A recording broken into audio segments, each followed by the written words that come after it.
Now, from The Signature, a division of Esquire Bank Studios. This hour of The Shaun Thompson Show is sponsored exclusively by DonleyAuctions.com. They need your guns. Sell for top dollar. DonleyAuctions.com. I love America. I love the Constitution. I love the First Amendment. I want to carry and all else. I love property. And let me tell you something. If you care about your country, I'll read Ludwig von Mises and the 6 lessons of the Austrian Economic School, motherfuckers. From the streets of Melrose Park to the trading floor of the Merc, he's fought for every dollar he's ever earned. And now, with personal liberty and our system of capitalism under assault in America, he's here to seize back our rights from the government. With a cigar in one hand and a copy of the Declaration of Independence in the other, he's Shaun Thompson. And this is the Shaun Thompson Show. Some folks are born made to wave the flag. Ooh, they're red, white, and blue. I so enjoy our next guest for a simple reason. He was witnessing a fraud perpetrated on the American economy, and he wrote a book about it. The book is called 2008, What Really Happened, Understanding the Great Financial Crisis. He now goes on, he doesn't have to do anything because he's smart. He now goes on to write a Substack. ToddSheetsWriter.com is the name of the website. The Substack is about wealth and progress. So all of these new promises and schemes really must set his head on fire. We'll discuss this and so much more. Todd Sheets, how are you? I'm doing great, Shaun. How are you tonight? Very good. A lot of stuff has happened since we talked. Some good stuff, some bad stuff, and some interesting stuff. For instance, if you have $1 in your pocket, which is exactly probably what my squirrel has in his pocket, the producer, he is worth 1.347 million Iranian rials. The entire country of Iran, when running on all cylinders before the so-called war, their entire GDP is 50% of Walmart revenue.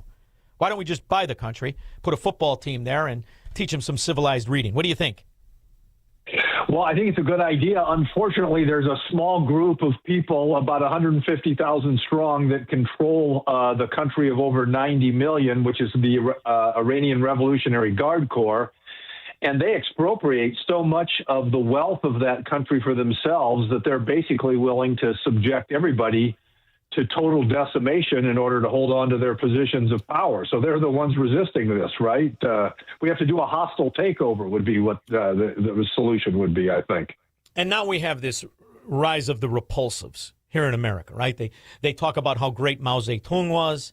They pretend to be communists and socialists when there is no such thing. It's just the idea that you, being a coward, need the government to steal your neighbor's money and his car. That's really what we pretend is an economic policy. There is zero economic policy in any communist nation, in any socialist nation. It is a fraud of finance. However, we have this movement afoot, and they're pointing around the world at how all of this utopian socialism and communism works. Yet, it's interesting. The only reason these other countries exist, the only reason, from Iran to China to Cuba, the only reason is because we allow it. We do not practice what should be a certain economic austerity, if nothing else, among ourselves to secure our own currency. And we've allowed trillions and trillions and trillions and trillions to go offshore. And now we're protecting that at our own demise. I mean, after all, the only reason Iran has ever been able to exist is because we allow it to financially, correct? Yeah, no question. Well, that needs to be talked about when we talk about China. Because if we're having this kind of angst with a war of adversaries who've been at war with us for 50 years, and you see the country, how it's being torn apart, you're never going to change any kind of self-destructive foreign policies that enrich China. And you see the outrage as Japan receives money in the form of us purchasing their bonds. How do you surmise the future? What do you think is going to happen? I believe that they have to really lock the borders up when it comes to our currency and go to an American Trump austerity hybrid. What do you think? Yeah, I think along those lines, our biggest enemies right now are within our own borders. And this doesn't mean that we don't have big enemies abroad. We absolutely do. China today relative to us is roughly the size of the Soviet Union relative to where we were back in the 60s at the height of the Cold War.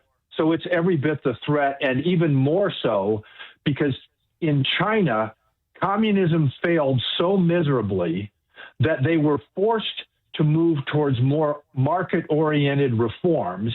And then we made the mistake of allowing those market-oriented reforms to rebuild and re-elevate the Communist Party to the position of power that they're in today. And so they're like a Soviet Union relative to the United States, with the benefit of having an economy that, although it has severe problems, it is not as dysfunctional as the Soviet Union was, because the Soviet Union was locked behind the Iron Curtain without the ability to interact with us. China, we've allowed to interact with us, which has allowed them to rebuild and has put them in a much stronger position, so much so that we can't do what would be ideal, which would be to economically isolate them completely, because we're still too dependent on their critical minerals, supply chains, and other things. But hopefully that's the direction that we're moving there. So, these international foes are big, but getting back to the original point of this, our biggest problem is within our own borders. And as you put it earlier, the rise of the socialist in the Democratic Party, which is something that's been going on for the last over 60 years, but, in modern terms for the last 60 years, and the things that they've done to our own economy, which has kept us from flourishing in the way that would have allowed us to separate ourselves so far from where China, Iran, Russia, and these other dysfunctional, politically driven economies are, that we could have totally, driven the landscape of what's happening here. But because of our own economic issues and the rise of the socialist domestically here, which has kept us from being as healthy and as large and as strong as we should be, we're caught up in skirmishes, that we shouldn't have to be dealing with. What's fascinating is, I've paid attention a lot to Alaska and the incredible acquisition Alaska was. And when you look at what Joe Biden did, no enemy could have done what Joe Biden did. He sequestered over 50 million acres so that our companies could never, ever explore, produce. The vast majority of what he sequestered wasn't for national forests, not that I even think that should be done, but it was specifically to hamstring our energy companies across the board, from natural gas to oil to precious earth minerals. It's really a fascinating accomplishment in the form of hamstringing American progress and destroying our principles. And who was in with him the entire way? Every Republican in Alaska. They love it because they now have a corporatist monopoly on what should be a windfall for America. We don't need anything from anybody, and we never did. In fact, if it wasn't for legislated policies that create this illusion that we need things from other countries, what is it that we need? When you look back and do the research, what is it that we need from anywhere else?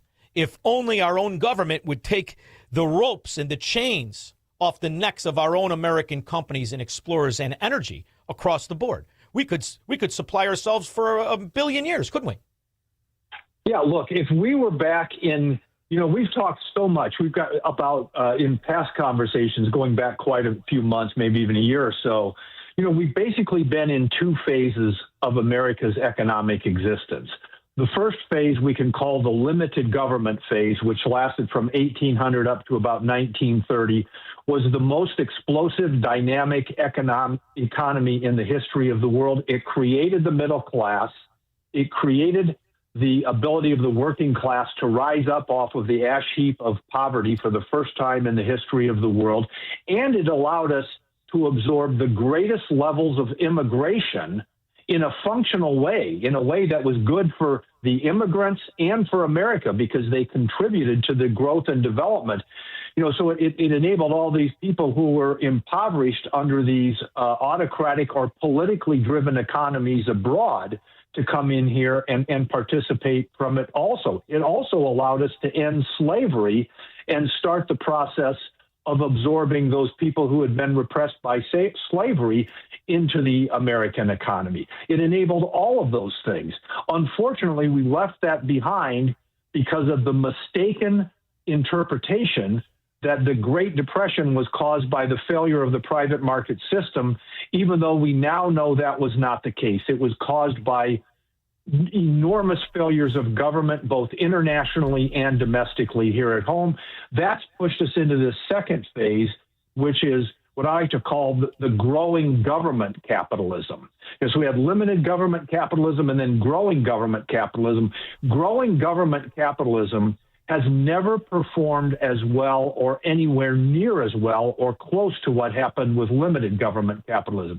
And if we had stayed with that old model, as you're suggesting, we would be so much larger today, that it would be unrecognizable. And you're right, we would be completely self-sufficient, and we would be the one engine of economic growth, which we still are for the world as a whole. Only we would be much larger and much stronger and much more dynamic even than we are today. And that's the great unfortunate thing that's happened in American economic history here. So now my audience has been, they're very aware of what the reality is. And I know you and how smart you are and how polite you are. And what you're basically saying is, don't worry about being socialist. We already are. Because what you've described is socialism. And these policies that have grown exponentially to mirror some sort of a capitalist agenda. Really, in the very best case scenario, you're calling it government capitalism, but it's really backdoor nationalization with the illusion of businesses. After all, the reason all the Republicans are happy with sequestering the land and making it difficult for companies to go in and explore and provide is because they like high prices. That's what they charge taxes on.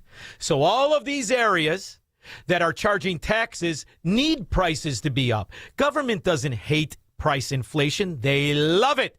And in some cases, specifically energy, they tax it 3, 4, and 5 times by the time it hits your consumer hands, don't they? Yeah, you're exactly right. They love it, and they create the inflation. I mean, the inflation comes, as Milton Friedman taught us, from government printing money. And government prints money when it's running budget deficits.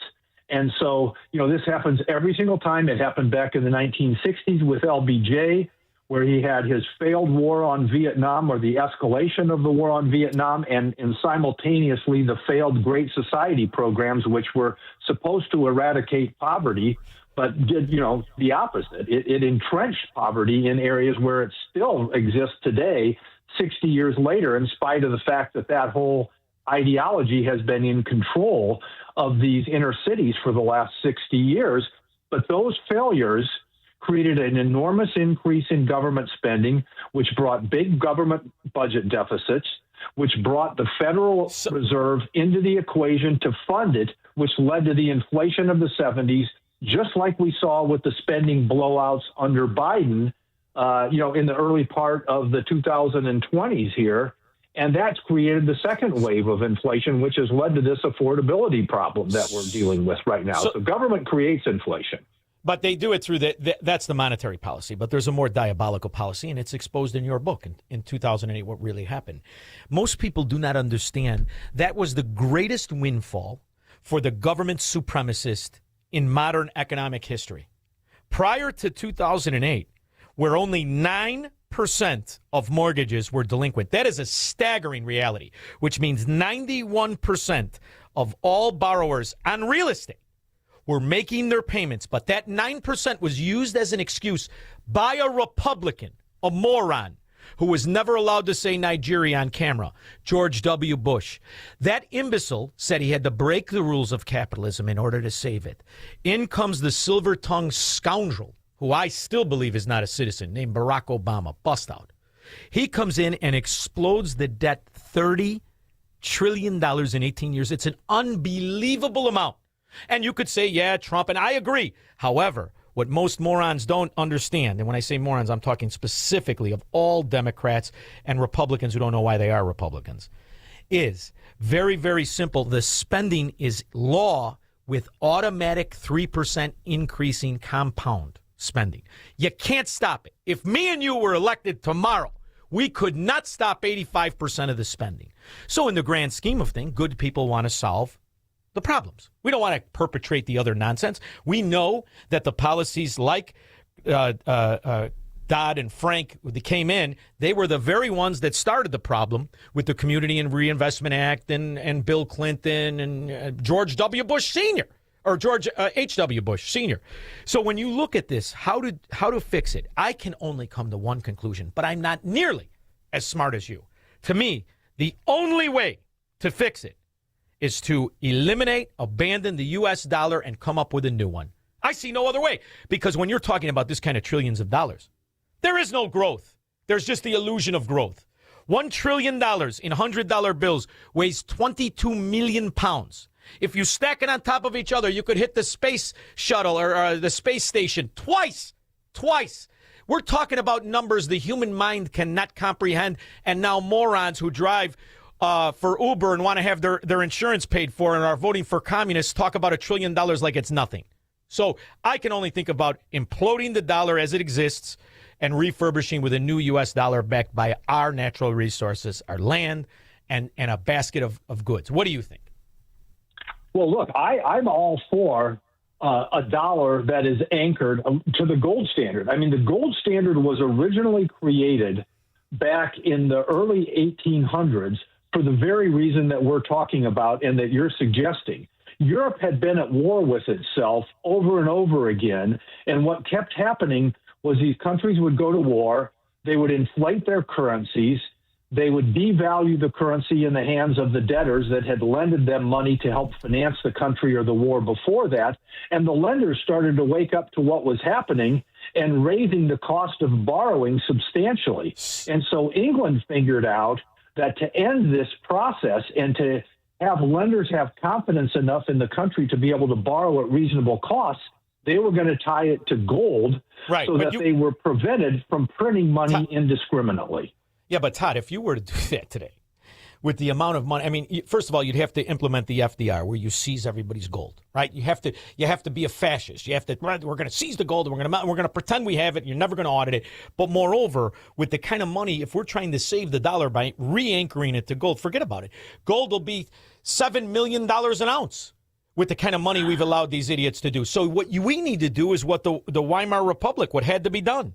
What had to be done is they issue a new currency, and it's anchored on moving, fluctuating value that can funge at the end of the day or during the day. So how could you do it? You could anchor it to the key essentials that you have. You would need a multitude, a basket, and you would need the caveat to secure your real estate prices in the land itself. Now, if you can do that, you can eliminate the inflation. It would be ridiculous correction. And that new dollar, the U.S. rent mark, the new rent mark for the U.S. dollar would truly make how the Weimar Republic. What was Hitler on the cover of Time magazine? What, it was 7 times before Japan blew up Pearl Harbor. But if you look at that economic turnaround without that Third Reich nonsense, which means we can't let the Democrats in charge of anything, that's truly the only way to save a runaway inflation Weimar Republic kind of result, isn't it? Well, I think what you're getting at is we're both getting at the same thing here, is that you have to take and anchor the currency to some basket, either something like gold or some basket of goods where you remove the ability of the government to print money at their own will and indiscriminately, which is what drives down the value of the currency over time and leads to inflation and those kinds of things. So, yeah, that is one solution to this. The best, most optimistic case that we could create is that we can get the economy growing again at faster than the mandatory increases that you're talking about. The 3% type of thing. That means we get back to a 3.5%, 4% real growth rate, which is the kind of thing we had throughout the 130 years of the limited government period. And it's the kind of thing we had during the 80s and 90s after Reagan moved us back towards the free market principles. So that is a possibility. That's the ideal way to get out of this, along with a Federal Reserve that takes its responsibility much more seriously to prevent, inflating and debasing the currency. And then that ultimately we've got to have a federal government that also takes its responsibility to start moving back towards balanced budgets. It's hard to believe, but at the end of the 90s, we were there with these things. Oh, yes, of course we were. But yeah. here's the other thing to remember. That what you just described is already happening. However, it is only happening in non-mafia run areas. That's the other anchor we have on the economy. We have corrupt, thieving, mafia run areas like Illinois and New York and New Jersey and Massachusetts and California. You can't earn your way out while dragging along these thieves who have turned these areas into fraud palaces. They're social clubs for the modern mafia. So when you have 11 states doing exactly what you've said, 11 states make up 74% of our GDP. Those 11 states cannot make up for the thieving, endless money pits of fiefdoms that we have and we're financing. Where the rules are, there are no rules. They're stealing money based on nothing. And if you look at any of the numbers, any of the data, in New York, rents are at their new high. Why? Because they already implemented the communism they're promising today with rent freezes. The real estate is plummeting in these urban areas because it's devolved into a fiefdom. So you can't do it unless you cut the anchor. You have to cut the anchors, don't you? Yeah, look, and I think this is one of the reasons why it is so important for people as we approach these midterms to take whatever concerns or disappointments or frustrations they might have with the Trump administration on whatever issue might be bothering them and understand that it is absolutely critical to support Trump and the Republicans, because if the Democrats take over, what we are going to see is we're going to see the federal government, which doesn't mean the federal government, it means the rest of the country bailing these failed states out from the devolving socialism and communism that they are descending into, because they can't afford to meet all the spending obligations that they've created. They are starting to experience the economic consequences in terms of either stagnation or decline, and they are going to be running to the federal government to try and get the other states to bail out their failed experiments through increased taxes and transfers of wealth. And that's why these midterms and these upcoming elections are so critical. We've got to force these states to deal with the problems and the mistakes that they've made. ToddSheetsWriter.com is where you can find everything Todd Sheets. His Substack is on Wealth and Progress. So we got to keep it simple because, after all, some people have a headache hearing us talk about this. This is we're on Econ 104 maybe. But what we have to do is real simple. A vote for a Democrat is a vote for a ghetto. And if they're in charge, they will deliver the ghetto. So if you want to live in a ghetto, vote for a Democrat. What do you think? Well, look, like I've said before, Barack Obama used to say one of the problems with conservative capitalists is that they're always saying you got to pull yourself up by your bootstraps, but what if you have no bootstraps? And I always wanted to ask him, after 50 years of your party being in control of the economic agenda in those parts of the country that you're referring to without bootstraps, why are they still without bootstraps? It's because they were in charge. Your approach has failed. And what we need to do is bring these parts of the country into the economic system in the same way that all other parts that have lifted themselves up have been brought in. 14 years after Obamacare, more people don't have insurance than before it was implemented. Another winner for the Democratic version of policies of utopia. You can't win. You never did. You're Democrats. That's another one. Put that on the back of Todd Sheets' T-shirt. Thank you for always making time for me, brother. I appreciate it. Thank you. Thanks, Shaun. It's always great to be with you. You too. We'll be back with your calls and comments. He believes in freedom, capitalism, and individual liberty. And because of that, He's become an enemy of the state. he's Shaun Thompson. And this is the Shaun Thompson Show on AM 560. The Answer. Hey, did you ever track down that missing warehouse key? I forgot all about it. You forgot?